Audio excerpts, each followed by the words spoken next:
1 cup capsicum cut பண்ணி வச்சுருக்கோம். அதில் அது கொண்டையை மாத்திரம் தான் ஆச்சி வெட்டியிருக்காங்க. அது சீடு அந்த உள்ள அந்த இதெல்லாம் இருக்கும்ல, இதெல்லாம் போடணுமா, இதோட தான் வெட்டி வச்சுருக்காங்க. 1/2 கப்பு சின்ன வெங்காயம் நறுக்குனது 1/2 கப்பு. புளி ஒரு எலுமிச்சங்காய் அளவு புளி எடுத்து அதை நாங்கள் கரைச்சி 250 ml எடுத்து வச்சுருக்கோம் புளி. இதுதான் இதுக்கு தேவையான இன்க்ரீடியன்ஸ். இனி நம்ம எப்படி செய்யணும்னு பார்க்கலாம். ஆமாம், நல்லெண்ணெய் எடுத்துருக்கு.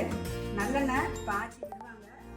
டேபிள் ஸ்பூன் கணக்குக்கு 1 2 3 4 போதும் இல்லை, வெண்ணெய் ஊற்றுறது 1 போதும். 5 டேபிள் ஸ்பூன் ஊற்றிருக்கு நல்லெண்ணெய். இப்போ எண்ணெய் காயணும்.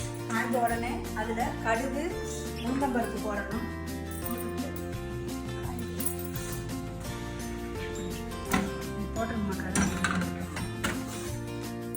கடுகு கொஞ்சம் உளுந்தம் பருப்புலாம் அவரோட தேவைக்கு போட்டுக்கிற வேண்டியதான். கடுகு உளுந்தம் பருப்பு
தேவைக்கு உப்பு.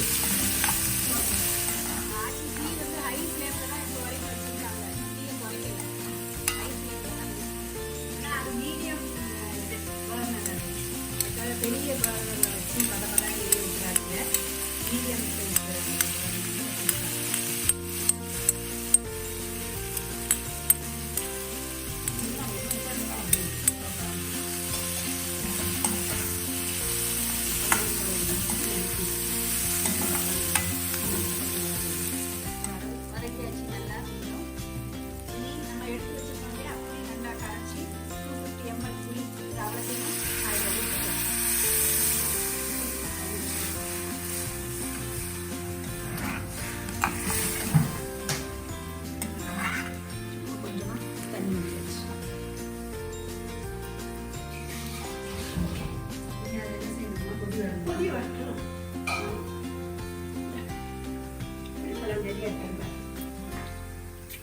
கரெக்டாக இருக்கா?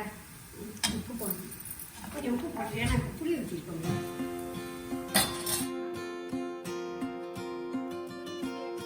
நல்லா அது கொதிக்கவும் ஒரு தட்டை போட்டு மூடி வைக்கணும். தீயை சிம்மில் வச்சிடணும்.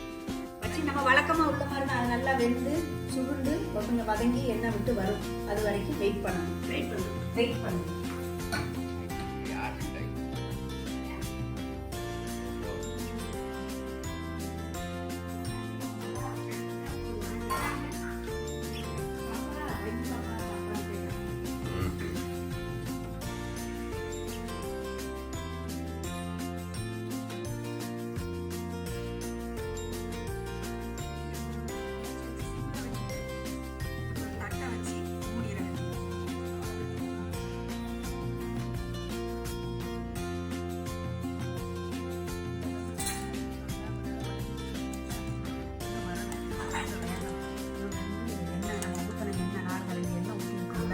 உங்களுக்கு என்ன வேணும்னா நீங்கள் இன்னும் நிறையா ஊற்றிக்கலாம். உங்களுக்கு எவ்வளோ வேணுமோ ஊற்றிக்கலாம். நாங்கள் வந்து அளவாக ஊற்றிருக்கோம்.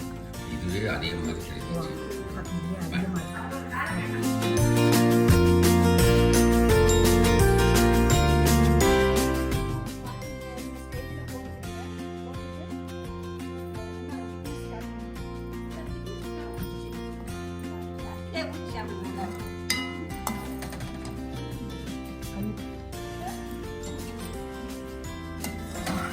இன்னும் சில்லையே தான் இருக்கு. இன்னும் கொஞ்ச நேரம் இருந்துச்சுன்னா நல்லா இருக்கும்.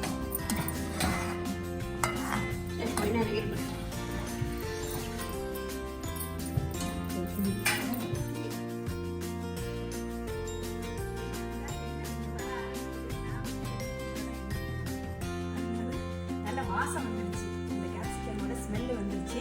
இனி அதே மாதிரி கொஞ்ச நேரத்தில் ஆஃப் பண்ணிடுவேன் நினைக்கிறேன். அவ்வளோதான். இந்த இது நல்லா வத்திருச்சு. இனி ஸ்டவ் ஆஃப் பண்ணிடுவேன். நீங்கள் உங்களுக்கு என்ன வேணும்னா ஊற்றிக்கணும். உப்பு எல்லாம் பார்த்து அவ்வளோதான். குடமிளகாய் குளம் குடமிளகாய் குளம்